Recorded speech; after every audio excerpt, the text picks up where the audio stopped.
Welcome to Get Good. What is your guys' spicy tech for this week? They come home with a W. For my first stop. I'd be sick. Hey, I predict your gaming gets like three tops.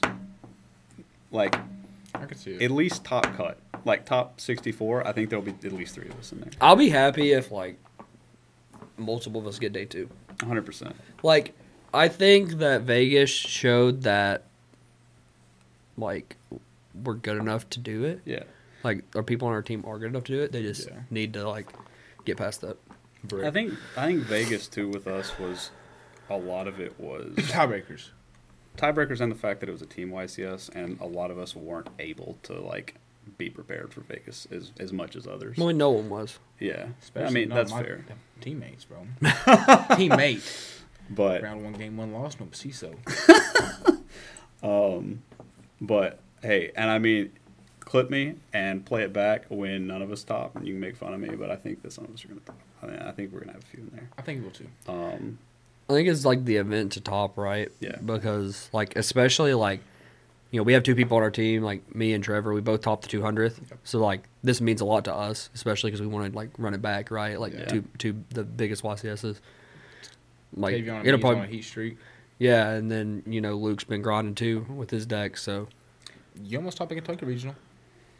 Yeah, through the way we've talked about that. Luke went from trying to get last place at a regional, and now he's like full on sweat banning. Like he straight went from like I'm giving my opponents to win to like I'm calling judge like 2.5, Literally bro. since July or August, because that's like right when Sprite came out. It was at the Lexington It event? was. I think I started playing because. Yeah, for those of you who don't know, I was like just in the middle of nowhere for like 3 months this summer. He's a hitchhiker. And then when I got back was about like start of September, somewhere in there. Yeah. And Sprite had like just started to like. yeah, Poe had been out for like a month, and not even. I got my last place at the Louisville or Lexington Regional, and then we got 3 of us sweat it did. out.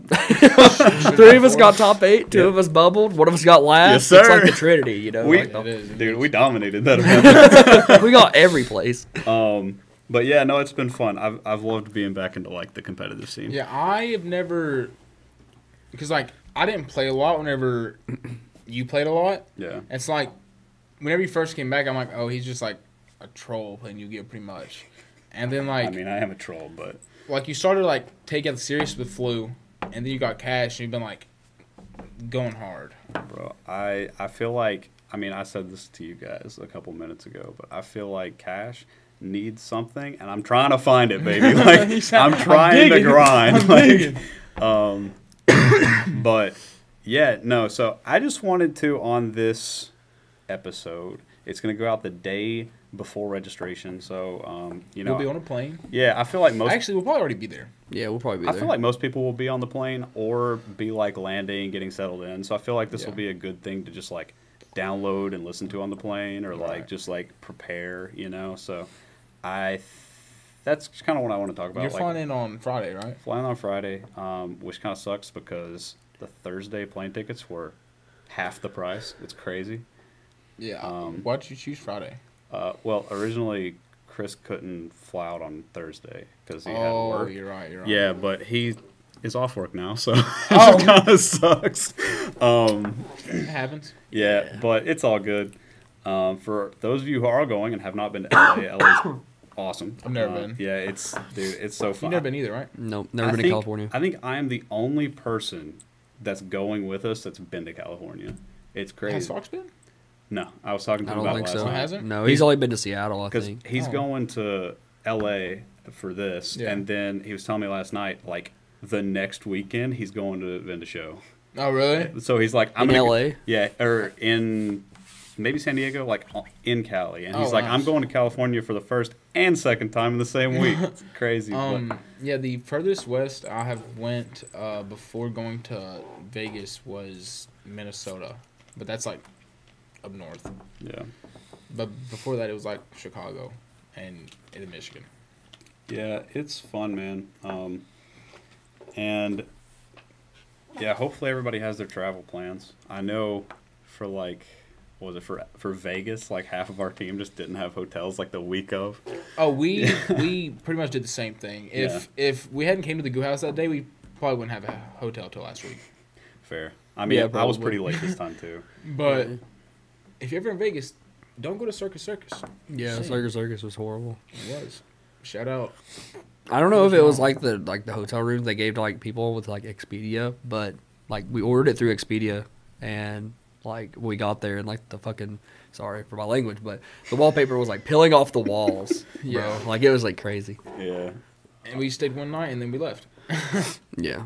We're all staying in the same place this time, or like our groups are. Yeah. And I think Fox is the only one that's not staying with us. yeah, well, there's a few, but they're all staying like in their same hotel. Yeah. And it's like, because like Fox's group, Dalton's group, they're all staying in the same hotel, but they're like separate. Yeah, Trevor's staying with the Mississippi crew, and Yeah. Oh, Trevor's going? I didn't know. That's crazy. Have we announced him on the podcast yet? If you have not heard about Trevor, yeah, Trevor is last name Comer. Is that how you say it? Yeah. Okay, yeah, Trevor Comer. He's a top-notch duelist. We just added him a few weeks ago. He's topped some of the same events that Logan has. Yeah, and he's not been on the team long enough to top anything like with us, but this will be the first, 100%. yeah, he just got his jersey literally yesterday. Yeah, we added him right after Vegas, right? Yeah, I think so. Yeah. I played against him in the Alabama regional that I won. So that's how like he got on my radar. So Yeah. plus like he's one of Gage's friends too. So He's a homie. But yeah, we've all been to a lot of YCSs. How many YCSs have you all been to? Charlotte was my first one last year. Oh, really? So like 3 or 4? Yeah. That's crazy, man. And like I went to them within half a year. That's crazy. I actually haven't been to that many. Like, despite like doing decently well, like I usually would only go to like 1, maybe 2 a year. Yeah, I mean, before this, so I've probably only been to like 15. But like, I think to a lot of people, 15 YCS is a lot. I Like, mean, I mean, since 2015, that's not really though. that's fair. But like, You know what I mean? Like, if I'm like just starting and I'm just like, this guy's been 15 YCSs, like this is my first one. I mean, if you think about it, I went to a Charlotte, Minnesota, Vegas, and then this is gonna be my 4th one in 9 months. Yeah, that's crazy, man. Yeah. Just like whenever I first started, I was really young. Like my first YCS was in 2015, and I happened to top that event, but I was 18 years old, and I was broke. Obviously, you're 18, you don't have any money, so I would only get to go to like 1, maybe 2 YCSs a year. Plus Nats too. Yeah, you have to go to Nats, right? So, but I've been to like every Nats except 2018 since 2013. So I'd already been to 2 nationals before then. I bubbled both. One of them I went 03. That was my first one. Fair. But my second one, I bubbled. I lost the first day of day 2, and I was like really upset about it. And then that whole like end of that year, I was like grinding, and then I topped the very first YCS of that year. I think it was the very first YCS that year. It was like in February, and like where I didn't have a lot of money, I couldn't travel a lot, so like I made like those events that I went to like really worth it. Like I tried really hard on them. That's fair. Yeah, before I went to Charlotte, I was really just going to regionals every couple months with him. Well, like I guess I started like going hard in YuGiOh around this time last year because like that's when right after COVID, and all that stuff settled down. So I started like actually topping events. I feel like say events, but I feel like the like COVID thing, like where we just couldn't play like forever. Oh, it I feel messed like that me up. motivated a lot of people afterwards to start playing. It messed me up really bad Oh, because like I went from like you have to realize I was grinding for Worlds before that. Yeah. Like I topped like probably like 15 regionals right before COVID happened. So like I went from going to a tournament like or 2 tournaments a weekend to going to 0. Yeah. Like that. That was the same. I mean, I wasn't grinding for Worlds, but like I was at like a regional or 2 like every weekend, like 3 or 4 a month at least. Yeah, I started talking to Logan again before COVID happened, and we had been playing Magic, and then that's when I got introduced to Lou, and Charlotte was going to be my first like event back since like 2014. Yeah. And then COVID happened and they canceled it. And he was like, sorry. I was like, well, I guess I'm not going to be able to play. And then CM started hosting Logan started hosting locals at their store, and yeah, because they weren't allowed to. Yeah. So Yeah. it's Logan insane. just host them. It's insane. And that's how. Yeah, it started back. Like the first deck you really started trying with was like Drytron. Yeah. Like right when right before Diviner came out, or when Diviner came out, right? Yeah, because Ben 10 was already at 1. And shout out to CM Games for that, dude. Like they stayed like Loyal to us, bro. dude. 100%. Like they kept us in YuGiOh as best as they could. Like I literally wouldn't have been playing at all. And like, Yeah. granted, I was playing like troll decks like Zodiac with Zeus. It won some locals. I'm just saying. Yeah. But, I would hold like box tournaments. So what we would do is like, I didn't like make any money off of it or anything like that. It wasn't like that. It was just like we put like basically like put money together and buy a couple boxes and play for the boxes. I mean, it was something to do, man. And it was something to play with cards. Yeah. Yeah. Because like we actually had a lot of people come out to them. There's a few that had like 20 people. And like at a time when people. A group of 20 people was like blasphemy, man. Everybody thought like the plague was coming out or something. People thought it was going to be the next bubonic plague. And like given that, like doing that, I think it motivated a lot of us to get grinding. Yeah, I think that's what Isaiah. I think Isaiah. I'm pretty sure it was Isaiah that told me. I know I just said his name like 4 times in 2 seconds. I think that he said that it motivated him to start playing whenever I started hosting those tournaments. He wished he was playing then, so he could have got like back in the swing of things faster. It's been a good like year and a half for me. Yeah. Haven't taught anything. Then finally got the regional. Top 2. Another one. Yeah, I was going to say top 2 regionals in like a month, 2 months. Bubbled. My first YCS. Shout out. But yeah, that's what this one's for. It's been a good year. You went pretty deep into Charlotte too. I did, but I got tilted. We all lost like the last round of day 1 in Charlotte. Yep. And that was the first YCS I had ever even been to. Yeah. Now it's unspeakable because shout out Flu. Then it was single wing beast, 2 back-to-back rounds after going 4-0. I know all about that. Loved it. It was terrible. But yeah, no, I think this is going to be a good event. I don't know. I'm very excited for this event. I think the 250 or the 200th was like one of the best events I've been to. Really? I think it was crazy. Oh, I thought I'm going to be honest. I think a lot of the stuff that they're implementing now, like the double sleeving and stuff. Did you ever do? They had a survey at the 200th that asked people, what would you like? Yeah. Can you remember that? Yeah. And one of the things on there was double sleeving. Like a lot of people, it was like one of the most voted for thing was double sleeving. Yeah. And now we have it. That's sick. And if they do that again, that'd be sick. I hope they do something like that again. And what I'm really excited for too, and like hopefully, given I don't get to play in it, but the Time Wizard formats from past like increment YCSs, like the 150th and 100th. The Donna Rabble one? Dude, I don't have any of those decks, bro. We were going to build it, we decided not to. Yep. Like I sold mine to Upslogan. We could have. Hey, let's talk about Bo Smith's house. The 150th, I have like every competitive deck from the 150th. I'm very excited about it. You might have to bring a couple of those just in case. Okay. I'm gonna. Okay. The only one that I don't have is like the best one, Necros. But like, I thought you were gonna say Clee for it. No, bro. We gotta be that lucky. Unfortunately. Yeah. I'm very excited. I played in the 150th. Really? I played in the 150th, the 200th, and the 250th. The 150th, I played Necros, and I lost. So I lost to a mirror match round. I can't remember how many rounds were day 1. I think there was 9. I may be wrong, but however many rounds there was day 1, I was undefeated. Then I lost one. Then I like won another round. So I was like 4-1, 5-1, and then I played against a volcanic, like Gravekeeper deck, like lose 1 turn volcanic deck, and I lost to it because. My only spell trap removal on my main deck was Galaxy Cyclone because it was like the new hot tech that just came out. I think you remember. Did you go to that event? I didn't. Oh, no. Fox went to that event, but people were buying that card for like $50. Yeah. It was a new secret rare, one of the new sets because it could go to the graveyard with BA. You can remove it and pop a face up floodgate and stuff. So I played it in Necros because it could handle like 2 cards. You could hit a set card and then next turn you could hit a floodgate. Well, no one was playing Necro Valley at the time, but that guy was playing Necro Valley, and you can't banish it because you can only pop set cards the first time you activate it. So I couldn't pop the Necro Valley. I just lost because I couldn't banish it either. And I didn't play 1. I played 2 copies of that deck 2 rounds in a row, and the guys didn't know each other. Didn't know each other? They had That's random guys. insane, dude. I was like, this is unreal. Under the radar.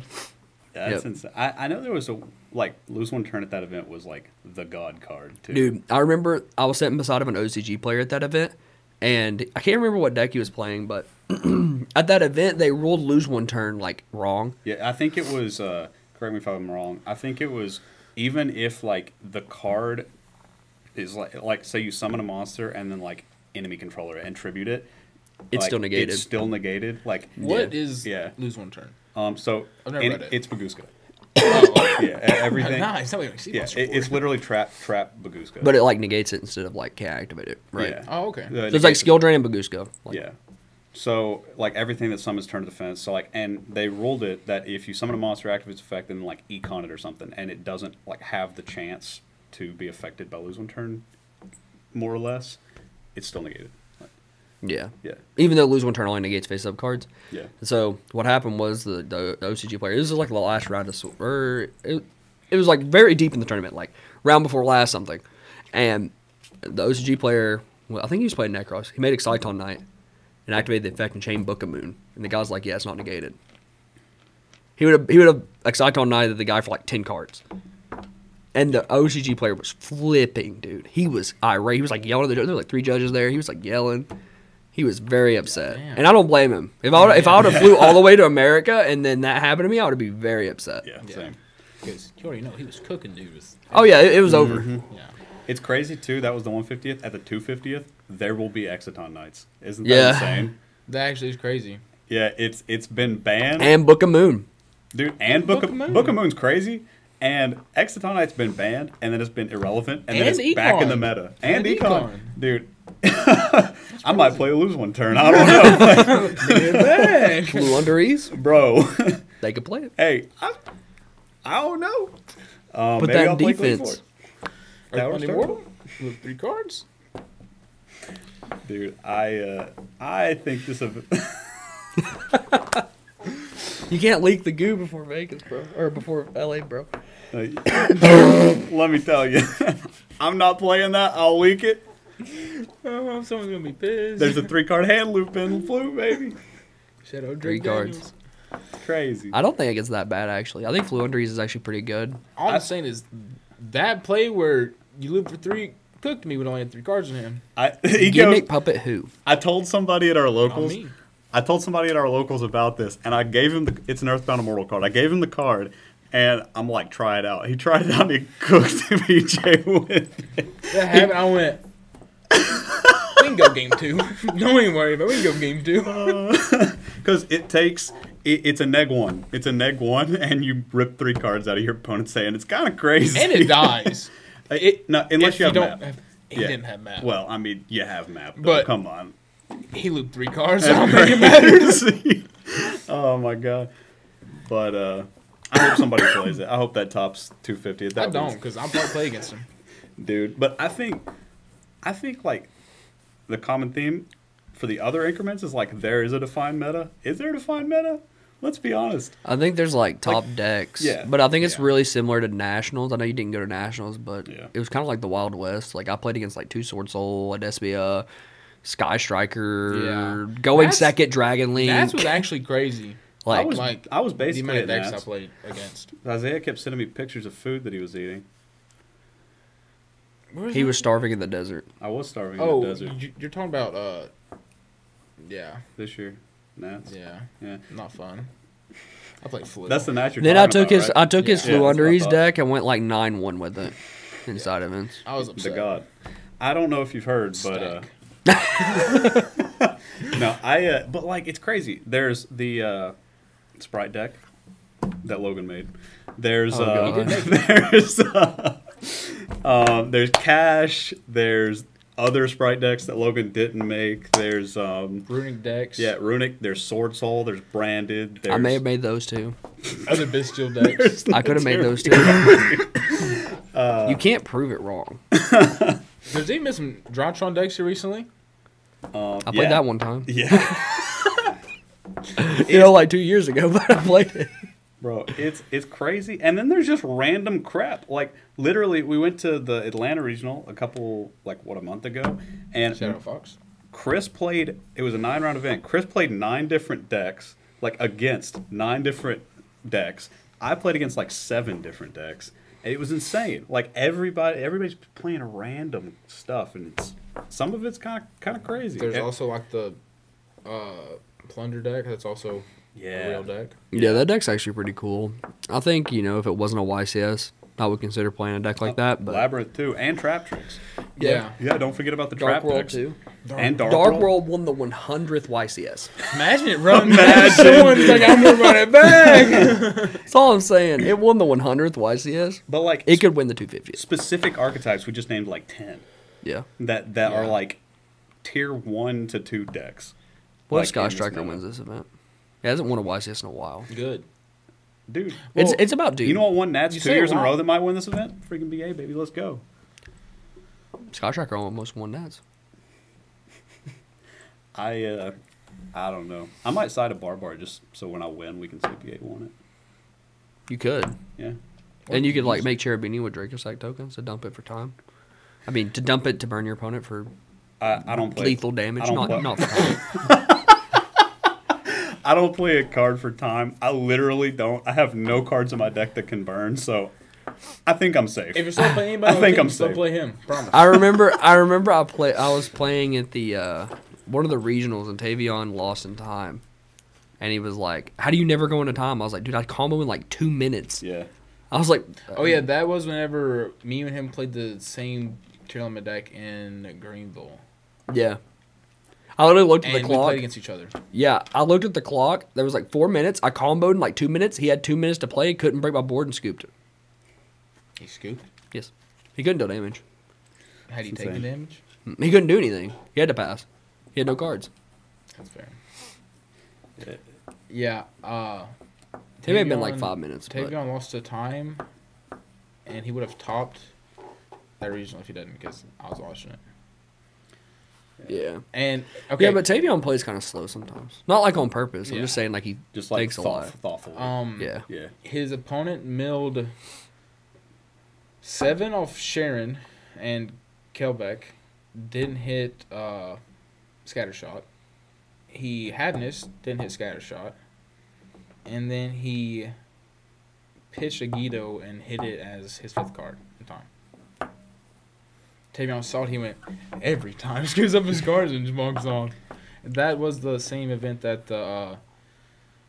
Tavion was trying to play faster before time was called, and the judge was over his shoulder asking him questions about the game because he was like In Louisville? no, it was in Greenville. He shuffled back to make kick hollows, and like kick hollows searching like the same thing, so he just kept his like Sharon here, and judge was like, you can't. He goes, I'm searching it, and judge goes, you need to watch your tone, and Tavion's attitude toward judges, it's not the best. He went, just mind your business, and he just kept on playing. And the judge looked at me and goes, you need to get your friend. I was like, you're interrupting game with a minute left in the clock. Like, I understand. But he lost anyway. Yeah, some judges I think don't understand how serious. Because like a lot of the judges don't take the game as serious. I don't think. Which there are good judges, and I'm not saying just because they don't take the game serious that they're bad judges. I'm just saying that there are judges that are extremely good out there, and they understand how much money people pay and how much commitment and time that they put into the game. Yeah. But there's also judges that just judge because they enjoy getting involved in the community, and that's okay. But I think they need to take it a little bit more serious sometimes. I agree. There are also judges that are pretty disconnected from obviously they know rulings, they keep up with like current meta rulings and everything, but like don't play, right? So it's just like when you see Tavion do that, like put the cards on bottom, like keep a card out and just like playing fast for time, I feel like it doesn't like comprehend like with some people because They're like he they're didn't not put that playing. back. Yeah. Like he's cheating as opposed to he's trying to play fast so that he can avoid like losing in time. Yeah. Also, I think a lot of the time, I think you get peer pressure a lot. Yeah. well, I also think that sometimes judges like need to use their intuition more too. Yeah. Like, so there was like at the YCS. I remember I was watching like the replays of Vegas, and Clifton had a match, and it's funny. He's pretty local, but he had like a foreign Albion, and I swear that thing got read like 15 times in one game. by the judges, by his opponent, by everyone. Of course, it's foreign, so they had to like. I'm like, bro, you know, this is on stream. Like, you guys have been like, you guys have read this like 6 times. Yeah. Like, come on. Yeah. Yeah. So, I guess long story short, at the 250th, be wary of judges. Like, be respectful, be like courteous, but take what they say with a grain of salt. And I say this jokingly, but I kind of practice what I preach. Appeal everything. Everything. I don't think you should appeal everything because like the head judge is only one person. Yeah, no. But like if you strongly feel that you're correct, yeah, you should appeal. Yeah, like, for sure. There's no reason. There's nothing. Like if you flip a bottomless trap hole or something, and when they summon a 1100 attack monster and the judge tells you you can't do that, then don't question it. But you know, if your opponent doesn't have Lord of Heavenly Sky Praise revealed in his hand, then happens to reveal it whenever you do something, so it can reset the third D barrier of the game. Yeah, and appeal that call. 100%, and it's just like, like at the regional he won in Alabama, I was playing. It was like round 2 or something, and it didn't matter. But it was a weird Floowandereeze interaction. I was playing a mirror match, and it was a weird interaction, and we called the judge because we like genuinely didn't know how it resolved. The judge came, told us how it resolved, and I said it was in my favor, and I was like, "Thank you." And I know this is in my favor, but respectfully, I want to appeal. And like I appealed the favorable judge call just because like I wanted to know, right? But obviously, don't do that at the 250th. That's stupid, right? Yeah. But yeah, like definitely be respectful. I mean, but also if you know that you're right, appeal. But that's also good, right? Because like that speaks to your character. Well, I don't want to cheat people, and I also genuinely want to know how the cards interact, so that next time I can play correctly, right? I think throughout my career of like playing Yu-Gi-Oh, I think I've kept my opponents from getting game losses more than my opponents have ever gotten game losses. I mean, I think that's how the game should be conducted. Right? Well, when we were playing at Vegas, Pat almost got a game loss, and me and Fox were like, "This game's going to end anyways. There's literally no reason, like, because it just looks bad, man. Like, someone hears, X person got a game loss last round. They don't hear why or what happened or whatever. It just looks bad. Oh, dude, you should have heard everyone outside of that venue saying, Pat's about to get banned because he already got 2 warnings. Oh, yeah. Yeah. The amount of people that saying, I was like, bro, why? Like, even after the event, people were still saying that. Yeah, it's wild. It's a lot of people enjoy to see someone's downfall. Man, that match literally, the game loss literally didn't matter. Like, we were winning regardless. Yeah. Like, he wasn't slow playing for the win, I don't think. No. Like, honestly. Like, a lot of stuff was happening. And, like, there's another player I met from a similar situation. It was, gosh, he's going to kill me for not remembering his name. Gotta put myself on the spot. I'll remember in a minute. But anyways, I played against this player in like 2016, and we were both playing. We were playing the BA mirror match, and you probably remember this as much as well as anyone. You play the BA mirror match, you both have Beatrices and stuff. It gets really crazy, really fast. You have multiple series, multiple graphs, all this stuff. Like just the interactions and like the just multiple effects going off on either side. And it was like the judge came back and said, hey, it's still your turn after he said some number, I don't remember what it was, like 5 minutes or something. And the board state hasn't changed. I'm going to give you a game loss. And I'm like, you're not giving him a game loss. Whoa, what? He's played at a crisp pace. There's been multiple interactions back and forth. There's no reason for you to give this guy a game loss. And we're still friends to this day, even though I can't remember his name. Well, it's just like, Shout out you. Well, obviously it's enticing. Jafar. That's who it was. Oh, okay. Like, obviously it's enticing to take the game win, right? But also it's like, it doesn't feel right. And I played a whole game without polymerization in my dead speed deck at a regional, and my opponent said just put it in game 2. I said, okay. It's weird. Like there's been some weird judge interactions. I literally got a warning for slow playing under the old time rules in time. We were like, the clock had run out like 3 minutes ago or something like that, and I was like thinking how to like break board and attack for game or whatever. And a judge just walked over and said, yeah, I'm going to give you a slow play warning. I said, bro, we're in time. Like, how am I playing for the clock? We're literally in turns. Yeah, we're in turns. This is turn 0. I think there needs to be like, I understand why he gave you one because like the tournament has to end, right? Yeah. Well, like obviously, don't keep us here like 20 minutes overtime, right? Yeah. Which happened a lot with the old time. 100%. I mean, that happened at Vegas. Yeah. I remember at 2013 Nationals, my very first Nationals, they would be like 2 or 3 hours between rounds. Oh yeah. Crazy. It used to be at least like at big events like YCS's and Nationals, 45 minutes at least in between rounds. It's insane. I miss those days. Go use the bathroom. You go to time. I got like 40 minutes to kill. Dude, like that. What was it? I think it was Pittsburgh Nationals, like 2017. We got out like 1 a.m. day one. It's like 1, 2 a.m. Like I was young, so my dad drove us there. I think it was 2016. I don't know. Yeah, but my dad drove us there, and like my dad picked us up at like 1:30 or whatever. We went to a gas station and got some like, I don't know, like fruit in a cup or something like that. Ate that for dinner because we hadn't eaten all day, and then had to get up at 8 a.m. for day 2. Whatever. Yeah. It was insane. That happened to me because I started off 7-0 at that Nationals, lost the last round. We literally left instantly, and we got lost on the way walking back to our hotel room because it's 1:30 in the morning. Like we're all really tired. Because it was decently walkable, but we just went the wrong direction on one of the streets. And literally, we didn't go back to our hotel room till like 2 a.m. Dude, it's crazy. It's brutal. Like, it was fun, though. It was really fun time. And, like, that event didn't start until, like, what, 12:30 or 1? Like, it started really late, too. So we were just standing there for hours, dude. It was kind of like that. It isn't as bad, but it was kind of like the Kentucky event where, well, it was regional.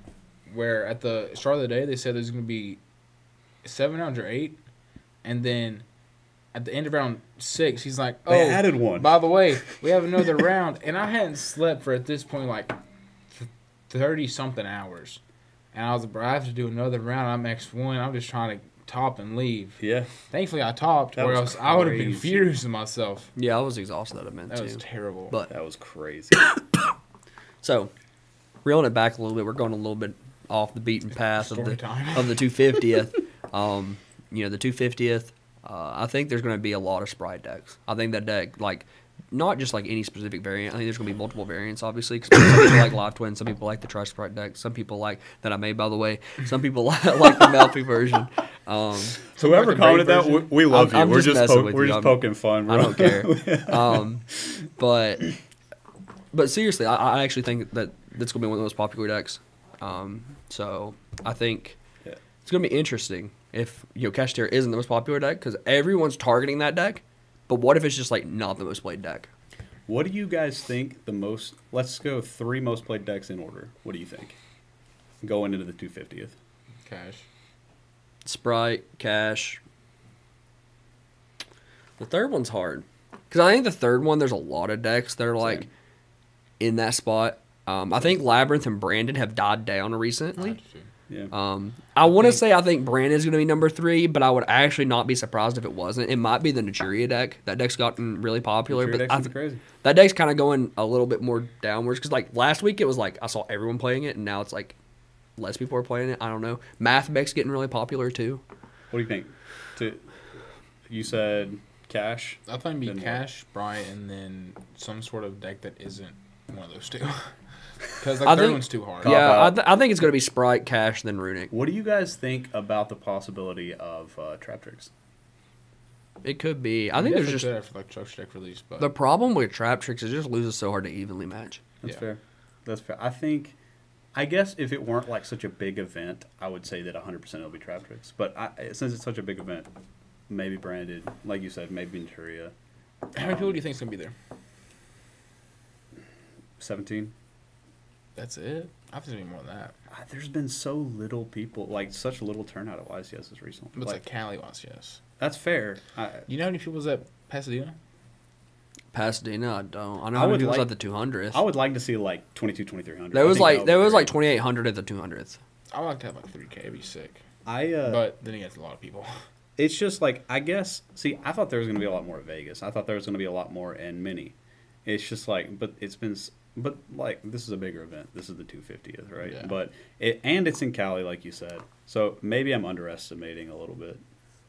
I don't know. Cali YCSs are kind of like either they're like this Hit or miss, this. Yeah. Like I feel like there's usually not like 1,000 people Cali YCSs. There's like either like 600 or like 2K.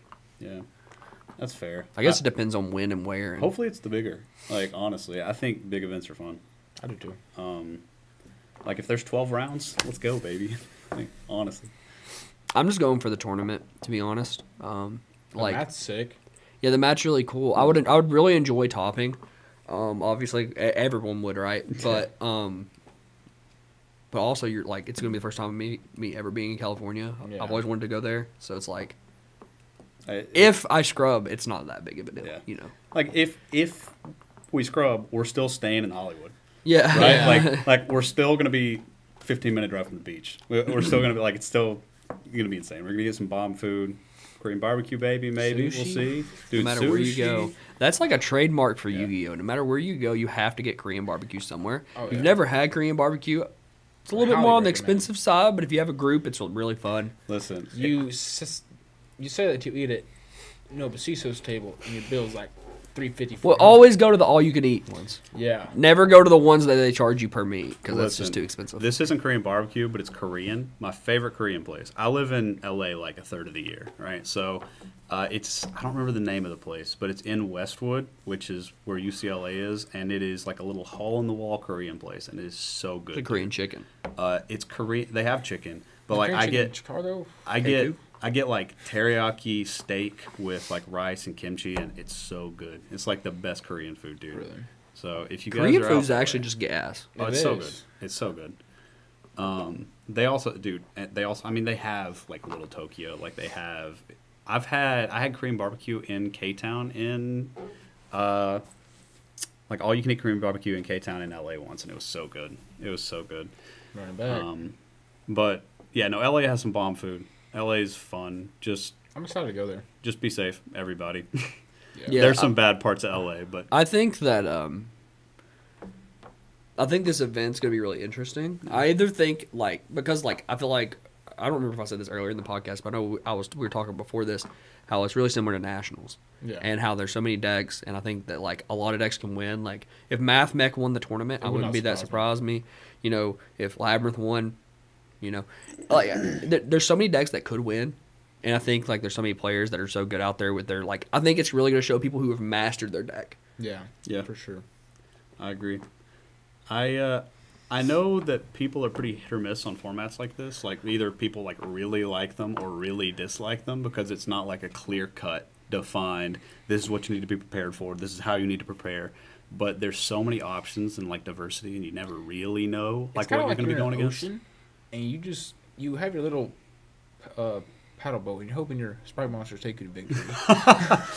Well, they're electric, so I don't know if I'd want to be in the ocean with Sprite monsters. That's what it is. I feel But like it's all fish. I Just feel like remember that. They're all formats like fish. this like make your focus a lot more on how good your deck is built. and your I think, technical play as well. yeah, And technical I actually play. enjoy formats like this a lot. I kind of enjoy them more if there's a little bit less decks than there are now. Like there's a lot now. Yeah.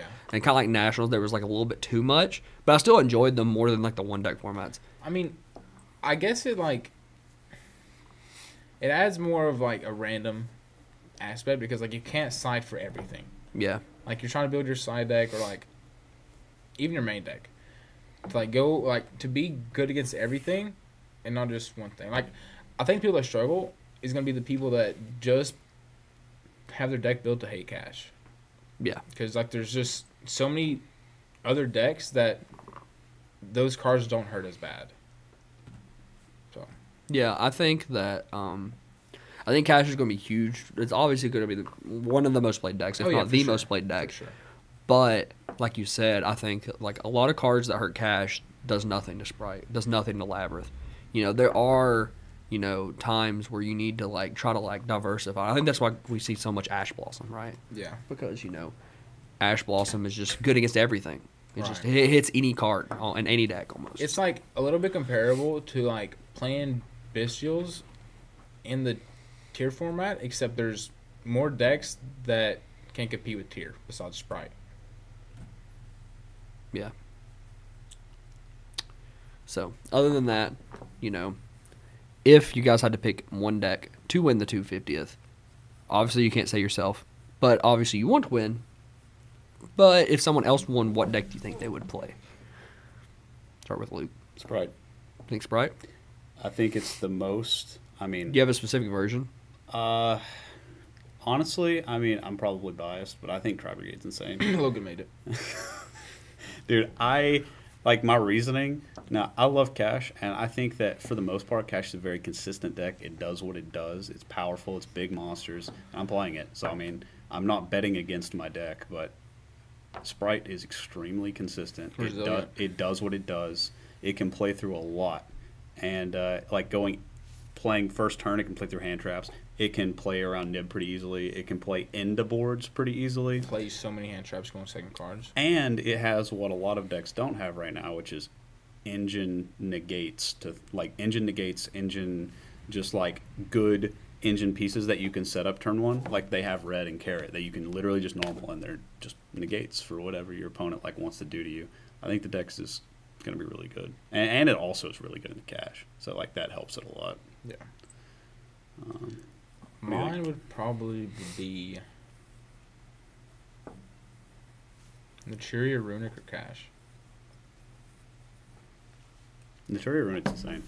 I just think people aren't prepared for their opponents to draw 8 cards on their turn 1 and then draw 3 on your turn. And there's nothing They're like just not. outside of getting rid of their Field's Bow, which nobody plays like main deck spell and trap removal right now, basically. Sprite Smashers. I mean, that's fair. But like outside of that, you're leaving their field spell up. And so they just don't have to set anything. You can't evenly match them. You can't like feather dust to them. They have Naturia Beast. Yeah, it's insane. And so they just play everything out of hand. Yeah. It's like immune to a lot of what hurts it. Like a lot of people are playing Sonic Cosmic, but if they just hit on Naturia Beast every time, Cosmic does nothing. Right. And, a lot of it doesn't take that much to end on Baron Naturia Beast. Like, it's a 2-card combo. Yep. Yeah. Excuse me. But, yeah, I think the deck's really strong. What do I you think the deck that's going to win, if it's not me, of course, I think it's going to be Branded. I think Brandon's going to win. Really? Just because I think that Bestials are getting better. I also think that people are kind of just dismissing the Branded deck because they're like, oh, it did really well at Vegas, but that was a 3v3. The deck's kind of inconsistent sometimes. But I think people are going to start slamming Magnamut and just having like this big monster that gives them more advantage, and kind of like it's like more of a value Branded deck than like, you know what I mean? Does that make any sense? Like a Branded like Bestial value plus like Branded deck. Drew's Firm is a big body that also outs a card. Yeah, and like Branded Regain against like a lot of these fair decks, like against Mathmech, They're against getting advantage. yeah, they're just like anything that's not cash, like that card just buries them. Yeah. And if you build a Branded deck that's just like plays like a smaller Branded engine, but like really focuses on the Bestials and controlling your opponent, I think that's the deck's going to take it. That's fair. What do you got? This is something I've seen a lot of, at least around here while I've been playing, is a lot of diversity in hand traps. What do you guys think is just like going to be the standout hand trap this weekend? I know a lot of people have been playing Nib, like previously, but I think Nib's falling out of favor a little bit. But some people are still trying to bring it back, like keep it around. I know Imperm was really big. Ash is obviously the most used hand trap, like seemingly. But I've seen Valor. I've seen the other Ghost Sister. I've seen like Talk of Cherries. I've seen Bell. I've seen Droll. I've seen Gamma. Like literally everything. Like, what do you guys think is just going to be like the thing you should watch out for? Gamma. Gamma? I think Gamma, because I think there's more decks that has the ability to play Gamma. Mathmech plays it. Sprite is starting to play it. I'm pretty sure any of the like adventure decks, any of those decks, they pretty much play it because it protects Water Enchanters. Yeah. I think that card's just so good. Like especially when people are playing fair cash, because like you activate Prosperity, you dig, you find Gamma. Their Rise Heart has to attach. Yep. It negates it. You get 2 bodies. You dealt with everything, man. Lance can't save you. I think that card's really strong. And I definitely think dealing with the body is super strong against Sprite. Like, if you hit their Gigantic or their Sprined, most of the time it's going to hit their turn. Yeah. And I think it just hits everything. It's even good against Labyrinth. Like, you hit Lady Labyrinth, and she's gone. You know, like against the trap deck, Gamma is still good. The fact that it destroys is insane. Yeah, right? Like that alone is what sets it apart. Probably. Yeah, and especially if you can use the bodies too. Yeah. Like if you can use the bodies, sheesh, man. Yeah. Like Sprite, they can make Sprined.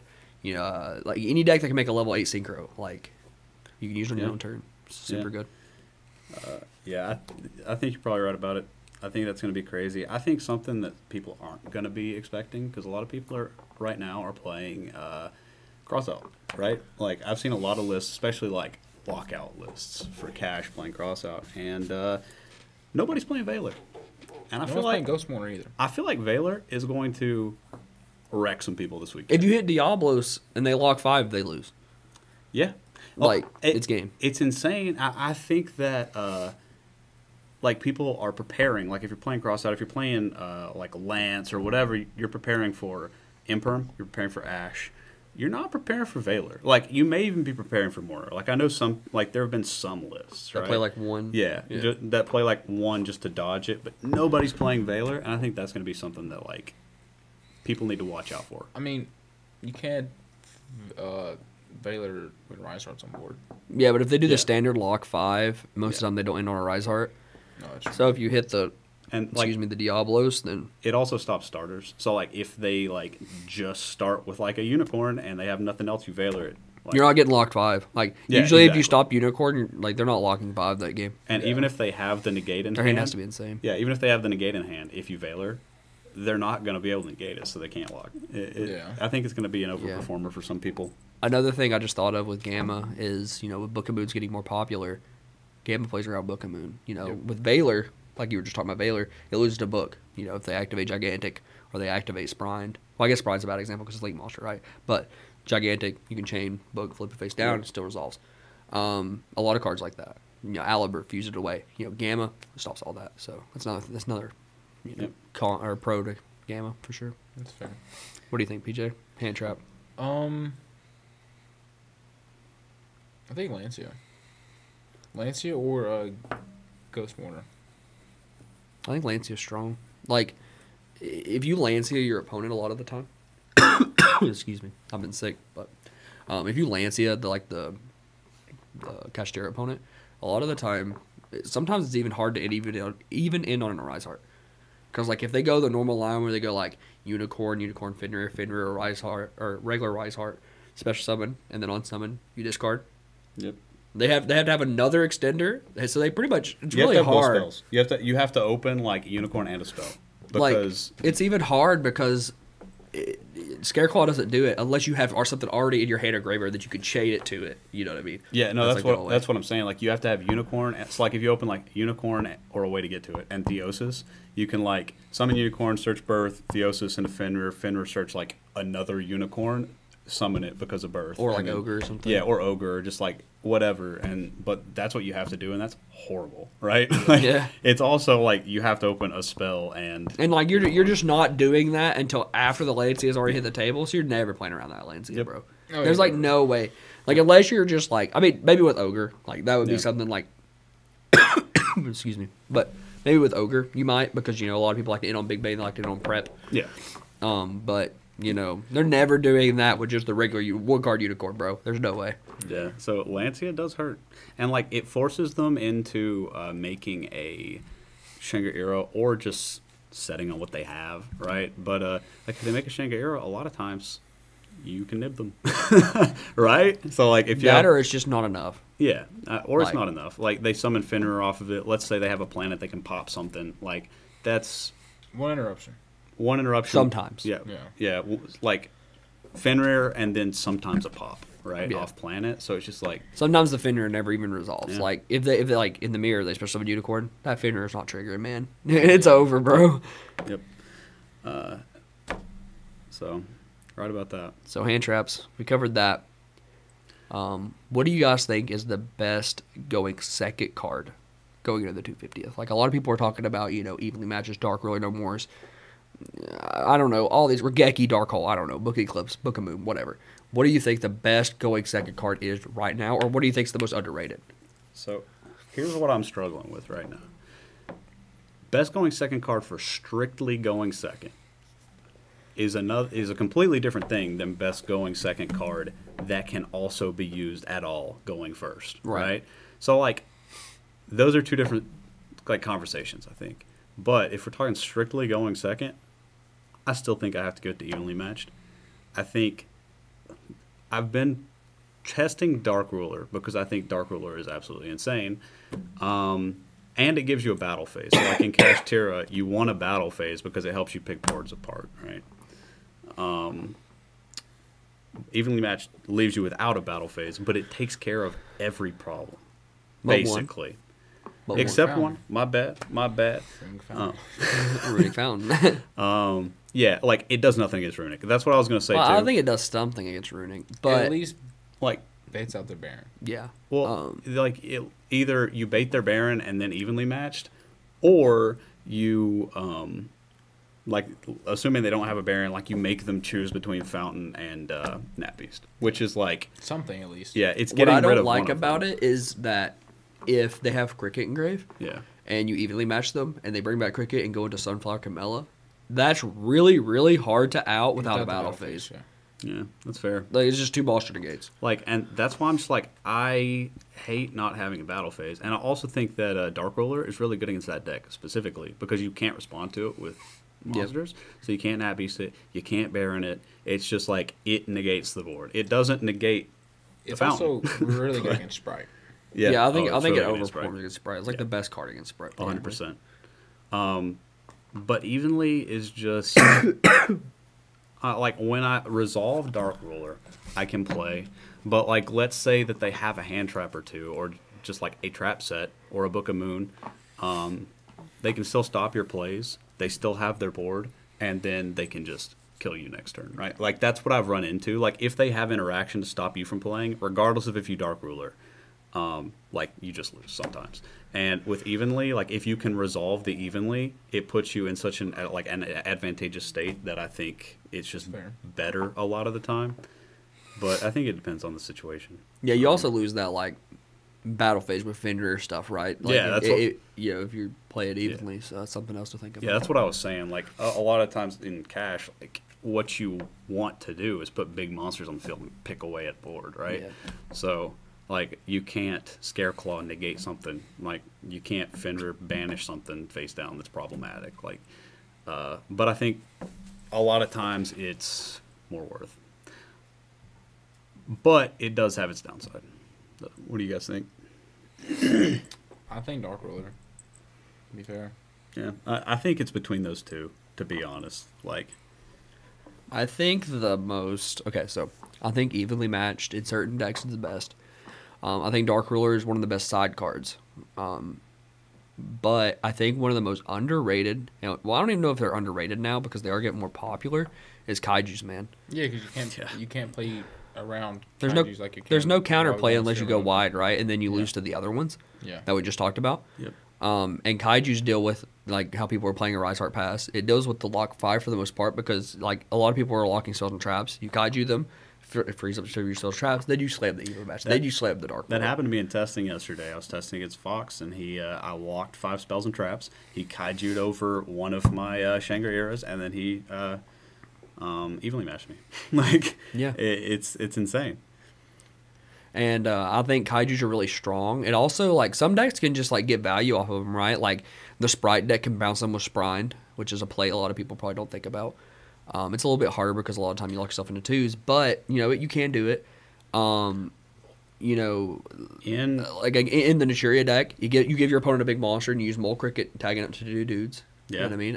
So in Cash, like I've literally given. I play like in Cash. You play 7s, obviously. So I've given my opponent one, summoned like a unicorn, summoned another Kaiju that's in my hand in my field, overlaid Big Eye, taken theirs, made another Xyz with theirs, and it just like keep playing. You can normal summon him with Birth too. Yeah, like it's kind of crazy. Well, can you? Because it's E level 7. Oh, yeah, that's crazy. Yeah. I was thinking technically you could play Apex Avian, but you don't want to play that. I don't use its effect. Yeah, so. But only it just be a vanilla. Yeah, Lightning Storm resolves. Nah, it's I think Kaijus are strong. Kaijus are crazy, man. Because they're just like, I guess they're kind of weak to like. They're not that good against Branded. I mean, it gets their it puts it to where you don't have like you're not on. I have to kill them or their Mirror J blows my board. Yeah. Well, the problem. But if they have if they gimmick puppet you or too. yeah, and they can use it to make Chimera. Yeah. That's like it's not the best, but Plus like with I live with them. It's useless. it's kind of hard to decide against the branded deck because there's not a whole lot of cards that actually hit that deck, but the cards that do hit it very very hard. But they're not that good against other decks. That's why I picked branded to win, to be honest. So you guys know how like people say like if you have Nib, you need something else to support Nib. Like if you have Nib, you need like an Imperm or a Veiler or something like that to stop the other thing. Yeah. I feel like Kaijus are that with evenly match. Yeah. I really do. Yeah. Like if you evenly match branded, you go battle phase, evenly match them. They like let's say they branded in red, make their thing. They like summon. I think they usually summon like Predaplant. Yeah. And then you just Kaiju over it. Or if they have like let's say a Baron in like the Kashmir. Kaiju it, evenly match. Like I feel like it takes care of the problem that evenly match like has. Yeah. Which is kind. I feel like that combo is going to be insane, and just the same way, like I said, that Nib like Ash or like Nib Veiler or something is. But yeah, it's going to be a very interesting event. I can't wait to see how it shakes out. For sure. I just can't wait for all the deck profiles. It's going to be crazy, everyone's bro. decks, all the different decks. This is the last event of this format too, Yeah. because the next set comes out for Philly. So I can't wait to see all those Cyberstorm. deck profiles on youtube.com/GuudGaming. I can't wait to check them out. Cyberstorm Storm? I don't know. I don't know what it's called. Cyber something. the cyber set. It's Firewall Dragon on the front. That one. Wild. But yeah, all the deck profiles of Guud Gaming, all the Tri Brigade Sprite deck profiles that I made, all of the.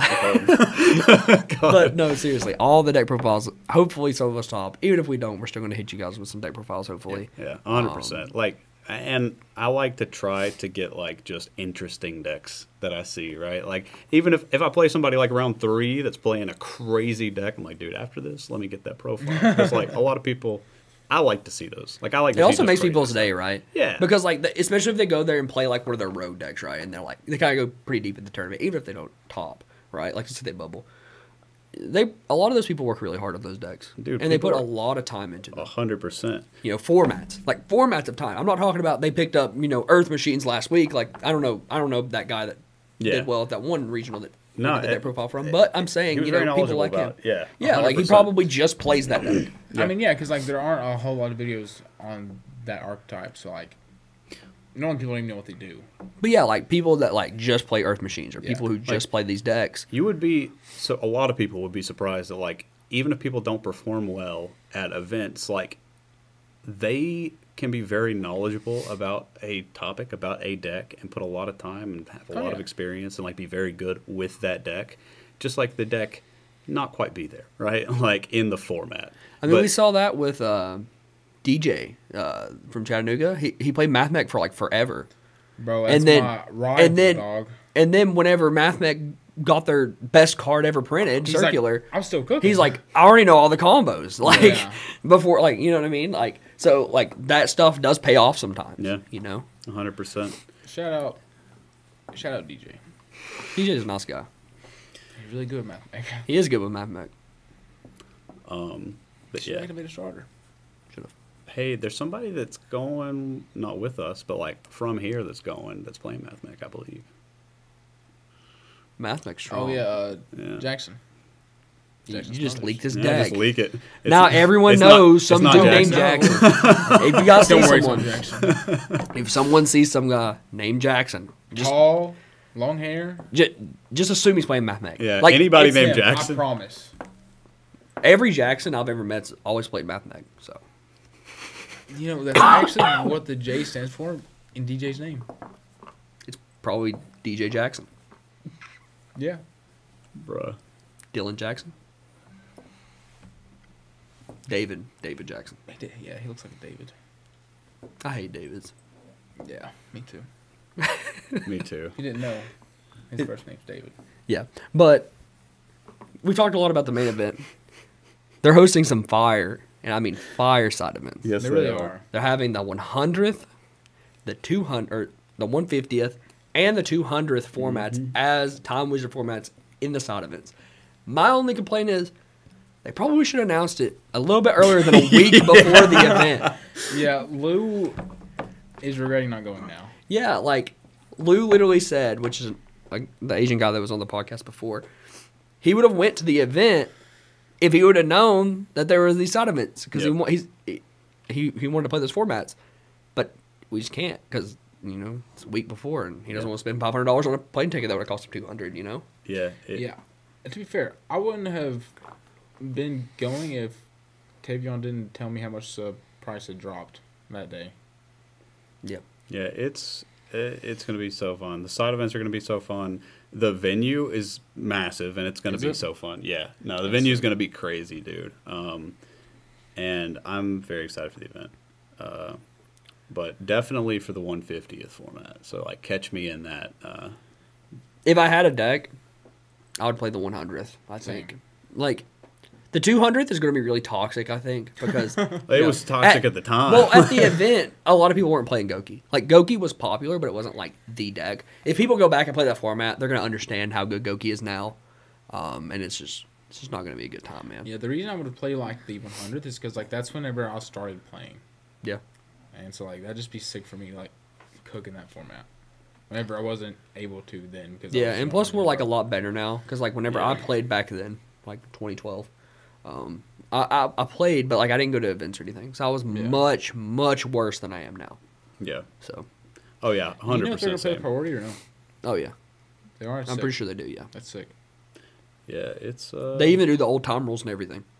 So whatever whatever the rules are in that format, that's what they play by. That's awesome. If it's 5 terms, if it's sudden death or whatever, like yeah. 100% everything authentic to the time. That's cool. Yeah.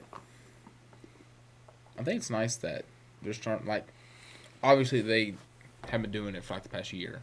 But I just think it's cool they're starting to go back to, like, not old formats, and they're starting to be, like, more popular formats.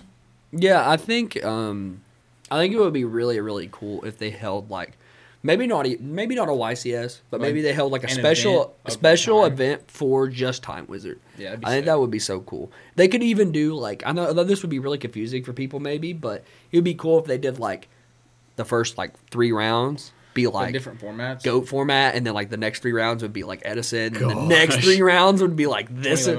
Which, I mean, everyone would have to carry, like, 5 decks in their backpack, but it'd be sick. It would be so fun. Insane. That would be so cool.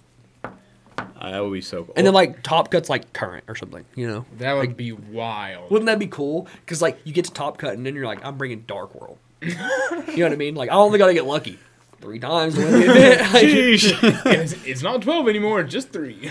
Like, I've only got to win 3 die rolls. That would be crazy. But I think another, like, format thing that would be cool is, like, say take the 100th, 150th, and 200th YCS formats, bring a deck for all of them, and then there'd be, like, some kind of random factor that decides which you play per round. But, like, both players. Okay, so, like, I'm not playing my wind-up deck versus Goki. We're both hand loop.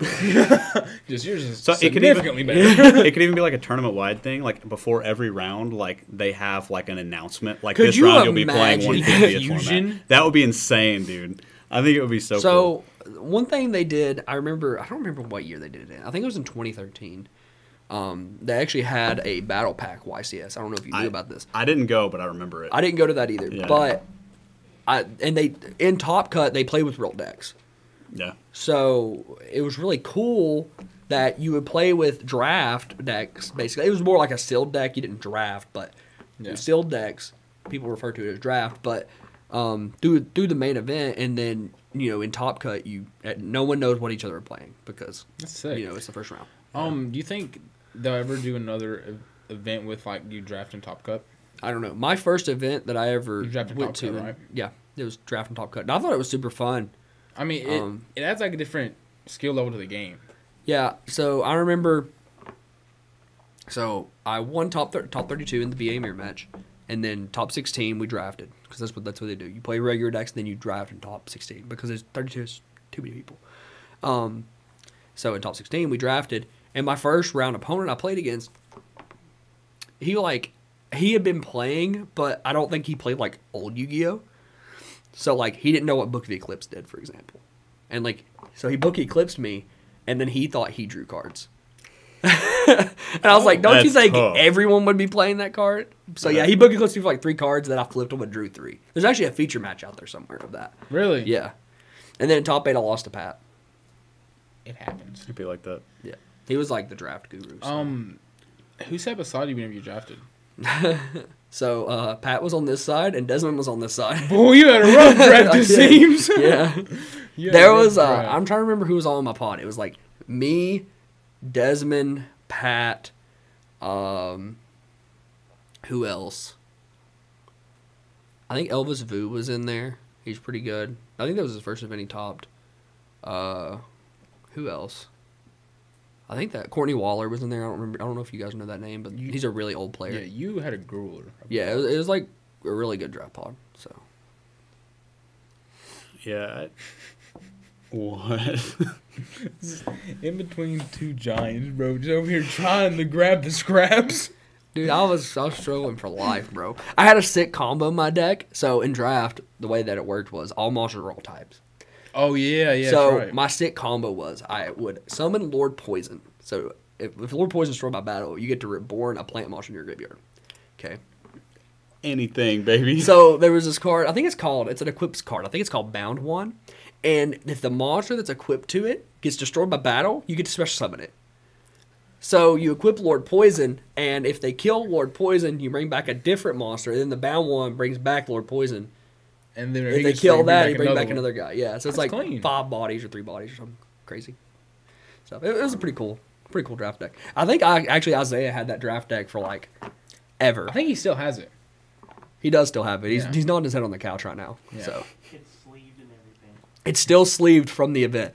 I actually, whenever I was moving, I found the deck box they gave me.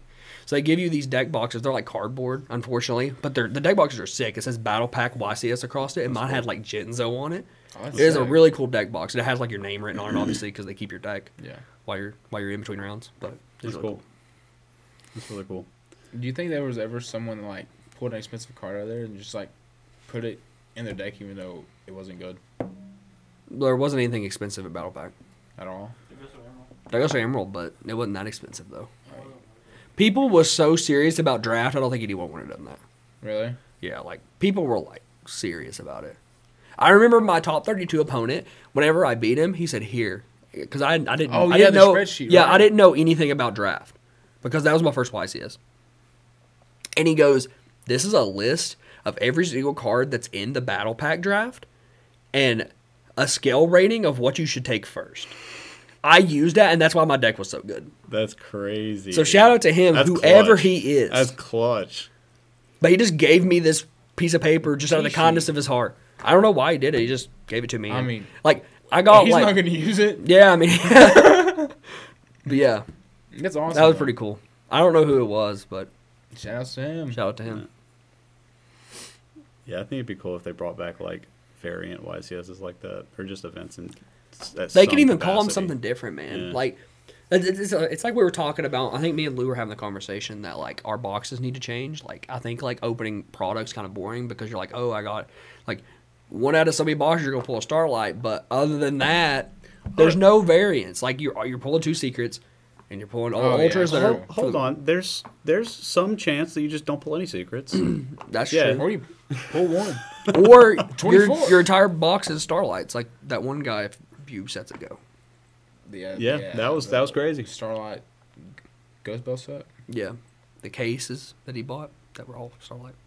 But like, hey, Yu-Gi-Oh's the lottery right now, man. Sometimes you don't get secrets. Sometimes your ultis don't have ultis. Sometimes like, it's crazy. Sometimes your ultis are damaged. It's crazy, bro.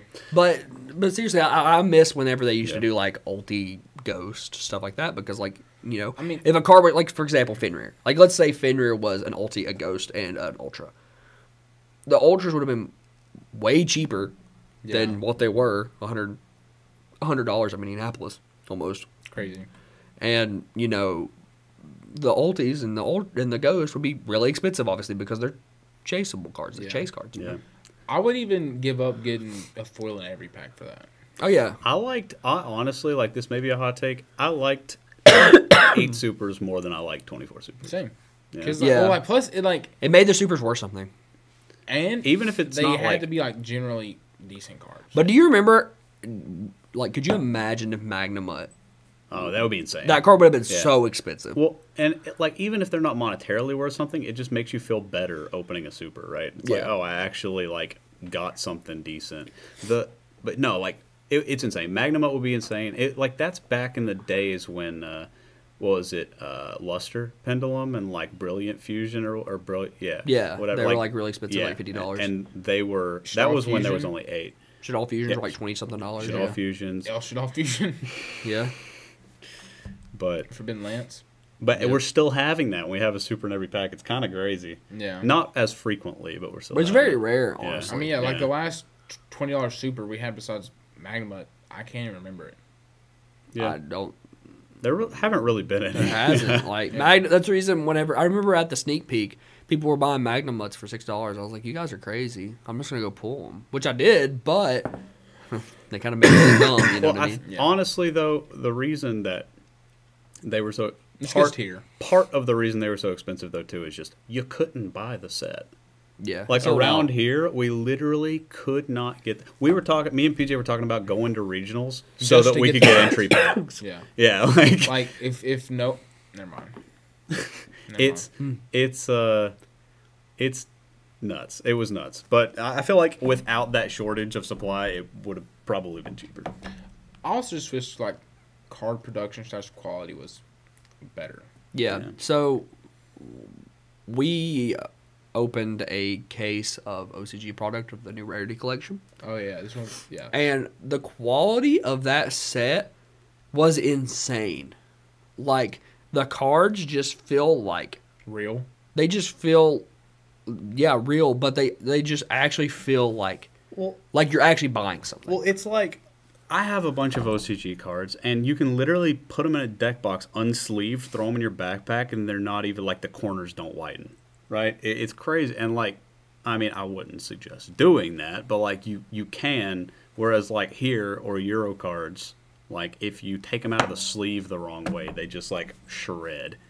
Yeah, Those Euro cards just warp. Yeah, well, they warp, and just like the whitening and like how easy it is to scratch them up. It's just so I remember out of the Despia structure deck, I pulled like half of mine were like damaged. Gosh, yeah. And I literally had a branded fusion in a deck box. I left my branded deck just in a deck box just because I wasn't playing it anymore.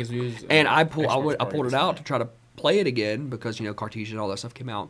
And one of my branded fusions were just silver. Just the edges were silver. Like the deck box wasn't getting kicked around, wasn't getting tossed around, nothing. It just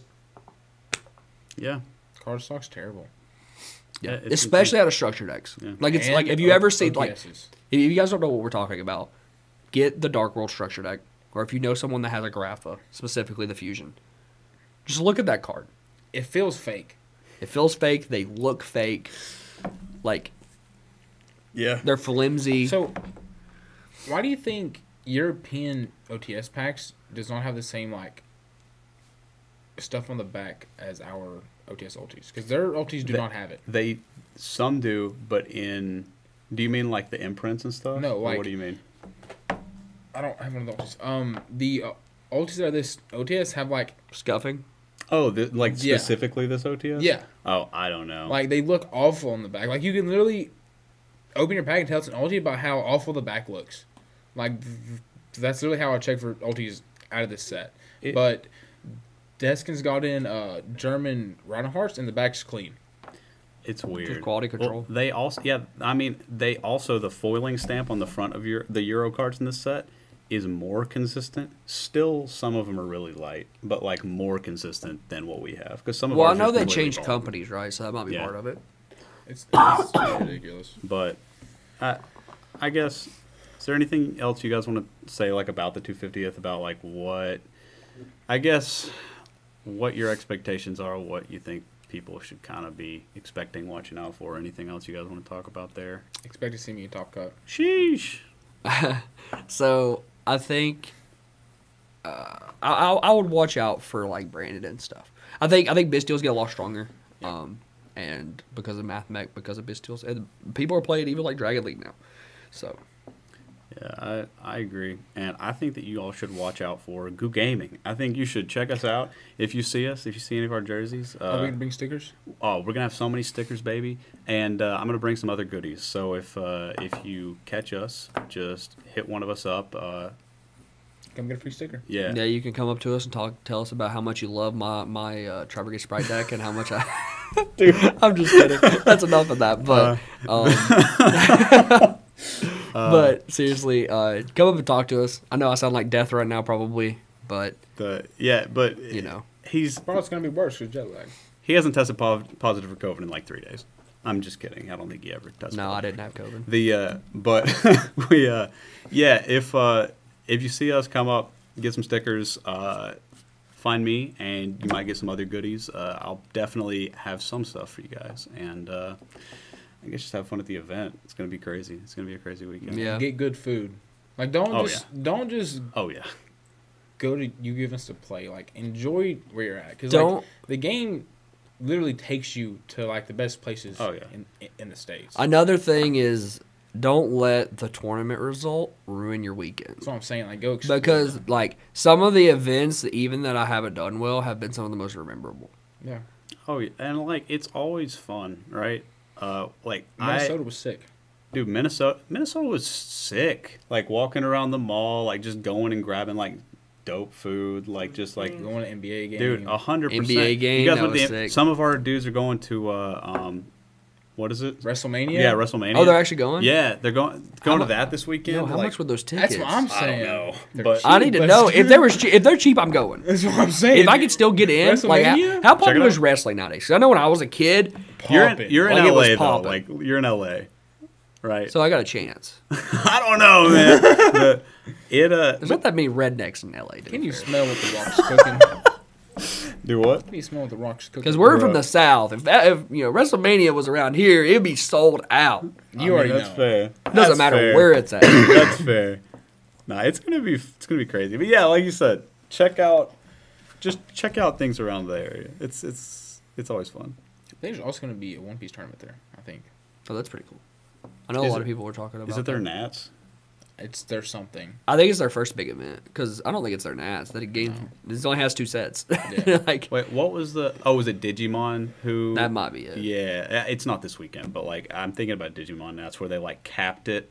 They gave out like twice as many invites as they had capacity for, and they're not letting people come. I think it was Digimon. Like, correct me if I'm wrong, but that's insane, bro. Do you know the outrage Konami would receive? Oh, dude, it would be insane. So this is why we play Yu-Gi-Oh, and we do not play Digimon. Imagine. Shout out to anyone who plays Digimon. Dakota, Gunner, and Travis. Whenever I was a kid, I never played Digimon. I don't know if you guys ever watched Digimon or anything. I never watched it because I always thought Bakugan was sick, but I always thought it was Shout like out a Bakugan. like I'm probably gonna get a lot of flack for this, but I always thought it was like an off-brand Pokemon. It is. I mean, it's 100%, pretty much what it is. 100%. But that's literally what I thought when I was a kid. Stage 3, you mean Evo 3? Like, but the point is, like, Pikachu's better. That's where I'm getting at. Like, if you're gonna play that, just go play Pokemon. And Pokemon's sick. They're about to rotate soon. So. And they don't We kick play you a out lot of of their card events. games. They do cap all their events. So Yeah, that's fair. But This, the Knoxville regional they had was popping, I heard. yeah, I hope we get more events around here. I'm about to start playing One Piece. I'm about to start playing Pokemon.